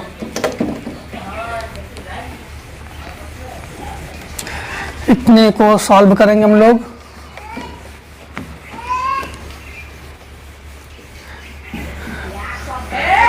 देखो तो ये हो जाएगा आपके पास अंश व हर में √3 + 1 का गुणा, क्योंकि जब भी अंडर का कोई भी मान हो तो ऊपर नीचे गुणा ही किया जाता है, आपको ये भली बात ही पता है। तो h बराबर ये तो 40 को 40 रहने दो, इसका इसमें गुणा करोगे तो 3 प्लस इसका इसमें गुणा करोगे तो √3 बटे ये जगह वर्गांतर बन जाएगा, तो 3 का स्क्वायर माइनस 1 का स्क्वायर, इसके तो कैंसिल हो गया। तो आपके पास ये हो गया h बराबर 40 और ये हो गया 3 प्लस √3 बटे ये 3 है और ये 1 है, ये 3 है और ये 1 है, 3 से 1 घटा 2 तो 2 20 30, तो h बराबर हो जाएगा हमारे पास 20 3 प्लस √3। एक चीज ध्यान रखना कि h बराबर 20 और 3 तो 3 हो जाएगा, √3 का मान होता है 1.732, ठीक, तो h बराबर हमारे पास हो जाएगा 20, 3 और 1 4, तो ये हो जाएगा 4.732, गुणा कर लो, h बराबर 20 दूनी 40 बचा 4, 20 दूनी 40 बचा 4, 20 × 60 4 64 बचा 6, 20 सत्ते 140 146 बचा 14, 20 चौको 80 80 20 80 80 इसमें जोड़ दो तो हो जाएगा 94, कितना हो जाएगा 94। फिर से एक बार समझ लो, इसका हम लोगों ने गुणा कर लिया, ठीक, इसका मैंने गुणा कर लिया, 20 दूनी 40, 40 का 0 बचा 4, 20 × 60 4 64 बचा 6, 20 सत्ते 140 और 6 फिर से बच लो, 20 दूनी 40 से कितना बचा 4 बचा, 20 × 60 4 64 6 बचा, 20 सत्ते 140 और 20 सत्ते 140 और 6 46 बचा 14, 20 चौको 80 और 14 94 हो जाएगा आपके पास, तो ये हो गया 94, 1 अंक 2 3 अंक, तो यहाँ पर दशमलव लग जाएगा, यहाँ पे क्या लग जाएगा दशमलव, और इसको हम लोग क्या कर लेंगे आंसर सेंटीमीटर, ठीक। x का भी मान पूछ रहा हमसे, क्या पूछा था मैंने, x का मान नीचे हमारे पास इन्होंने कहा था px q की ऊंचाई, तो दूरी px की ऊंचाई भी ज्ञात कीजिए। तो समझना आप लोग, जब हम लोग क्या करेंगे, पी एक्स की ऊंचाई, तो अब एक चीज ध्यान रखना, जब हम लोग पी एक्स की ऊंचाई ज्ञात करेंगे यानी दूरी ज्ञात करेंगे, एक्स ज्ञात करेंगे, ये जो हम लोग एक्स ज्ञात करेंगे तो एक्स का मान हम लोग क्या करेंगे, एच का मान समीकरण 1 में रखने पर, समीकरण 1 में रखेंगे। जब समीकरण 1 में रखेंगे, ध्यान देना दोस्तों, यही का जो ये पी एक्स, इन्होंने कहा पी एक्स की दूरी ज्ञात कीजिए, तो पी एक्स तो हम लोगों ने 40 ले लिया, वैसे हमारे पास यहाँ पे 40 लेना चाहिए था। इन्होंने क्या कहा था कि 40 मीटर की ऊंचाई पर कहा था, इसलिए यहाँ पर 40 ले लिया। अगर हम लोग यहाँ पर भी 40 लेते, यहाँ पर 40 लेते तो कोई फर्क नहीं पड़ता, तो यहाँ का दूरी ज्ञात कर लेते। तो पी एक्स की दूरी हम लोग ज्ञात कर रहे हैं, मतलब इसकी दूरी यानी एक्स की दूरी पी एक्स की दूरी है, आपके जो आंसर है एक्स की दूरी पी एक्स की ही दूरी है। तो समीकरण 1 में रख देंगे, तो एक्स बराबर हमारे पास क्या है, समीकरण 1 क्या है, एच बटे √3 है। तो एच का मान क्या है, एच का मान हम लोग डायरेक्टली कहाँ से ले सकते हैं, यहाँ से ले सकते हैं। तो यहाँ से ले रहे हैं हम लोग, तो असुविधा हो जाएगा, यहाँ से हम लोग भाग लगाने में थोड़ा असुविधा हो सकती है, तो डायरेक्टली हम लोग यहाँ से ले रहे हैं। तो एच का मान हमारे पास क्या है, एच का मान हमारे पास है 40 √3 बटे √3 माइनस 1, 40 √3 बटे √3 माइनस 1, क्योंकि इसका तो हमने गुणा किया था, और बटे ये √3, तो ये बटे √3, √3 से √3 ये कैंसिल हो गया। अब फिर से वही नियम, अंश व हर में गुणा करने पर, तो ये हो जाएगा x बराबर 40 √3 प्लस 1, ये तो आपको पता है 2 ही आ जाएगा, ये हो जाएगा 20, तो ये हो जाएगा 20 और इंटू इसका मान 1.732 और इसका मान 1, ठीक, 1.732 और 1, तो ये जगह 2.732 और गुणा कर लो। जब गुणा कर लोगे तो ये आ जाएगा 20 दूनी 40 बचा 4, 20 × 60 4 64, 20 × 60 और 4 64 बचा 6, 20 दूनी 40, 20 140, 140 और 6 146 बचा कितना आपके पास 14, 20 दूनी 40, 40 50 56, तो 56.64 वर्ग सेंटीमीटर, केवल सेंटीमीटर, और ये हो गया इसका आंसर। सातवें का खा का अथवा क्षैतिज तल पर स्थित ओ से खड़े ऊर्ध्व मीनार के शीर्ष का उन्नयन कोण 30 अंश, मीनार की वो 40 मिनट चलने पर उन्नयन कोण 60 अंश होता है, मीनार की ऊंचाई ज्ञात कीजिए। तो ये तो आप लोग आसानी से कर लोगे, ये वाला क्वेश्चन तो आसानी से कर लोगे। कि इस पर चित्र बना देता आपको, उत्तर 7 का खा का अथवा, तो उत्तर 7 का खा का अथवा ये कह रहा है कि मीनार के शीर्ष का उन्नयन कोण 30 अंश है, उन्नयन कोण 30 अंश है, ठीक। फिर उन्होंने कहा 40 मिनट चलने पर उन्नयन कोण 60 अंश हो जाता है। यहाँ चलते चलते आओगे, चलते आने पर यहाँ तक आते ही 40 मीटर दूरी पर उन्नयन कोण 60 अंश हो जाता है। उन्नयन कितने होता है, 60 अंश हो जाता है। तो मीनार की ऊंचाई ज्ञात कीजिए। तो मीनार की ऊंचाई, तो माना मीनार की ऊंचाई h मीटर है और ये दूरी x मीटर है, इसका नाम a, इसका नाम b, इसका नाम c, इसका नाम d दे दिया, ठीक। सबसे पहले आप लोग क्या करोगे, त्रिभुज ये ले लो tan 60, तो tan 60 जब हल करोगे ना तो लंब बटे आधार, तो h बटे क्या हो जाएगा x। ऐसे कंडीशन में tan 60 का मान √3 बराबर h बटे x, तो ये पहुंच जाएगा यहाँ, ये पहुंच जाएगा यहाँ, तो आपके पास हो जाएगा x बराबर h बटे √3, समीकरण हो गया 1। अब ले लो tan 30, लंब बटे आधार, तो लंब है h, आधार क्या है, चल के जा रहे हैं तो जुड़ेगा, तो 40 प्लस x, tan 30 का मान 1 बटे √3 और h बटे x का मान अब 40 प्लस x, ये ऊपर पहुंच जाएगा, ये ऊपर पहुंच जाएगा, तो 40 प्लस x बराबर √3h, ठीक। यहाँ पर h का मान रख दो, x का मान रख दो, तो 40 प्लस x का मान हमारे पास यह है h बटे √3 बराबर √3 प्लस h। इस h को इधर पक्षांतर करके लाओ, √3 को इधर पक्षांतर करके लाओ, तो 40 प्लस 40 माइनस √3 बराबर h माइनस √3, ठीक। तो यह हो जाएगा 40 माइनस √3 बराबर, इसका भिन्न करेंगे, ये भी हो गया √3h माइनस ये हो गया h बटे अंडर रूट 3, ये बटे में है गुणा में पहुंच जाएगा।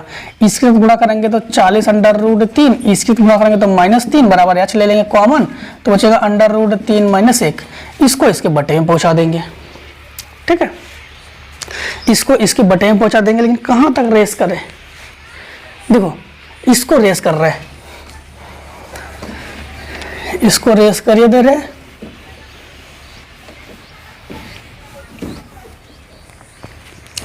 तो ये हो जाएगा आपके पास, ये बटे में आ जाएगा, तो ये हो जाएगा h बराबर 40 अंडर रूट 3 - 3। ठीक है, 40 अंडर रूट 3 -3, ये काम करते हैं। ठीक है, चलो आने दोस्तों, बटे अंडर रूट 3 - 1, इसका अंश व हर में गुणा करेंगे, अंडर 3 + 1 अंडर रूट 3 + 1।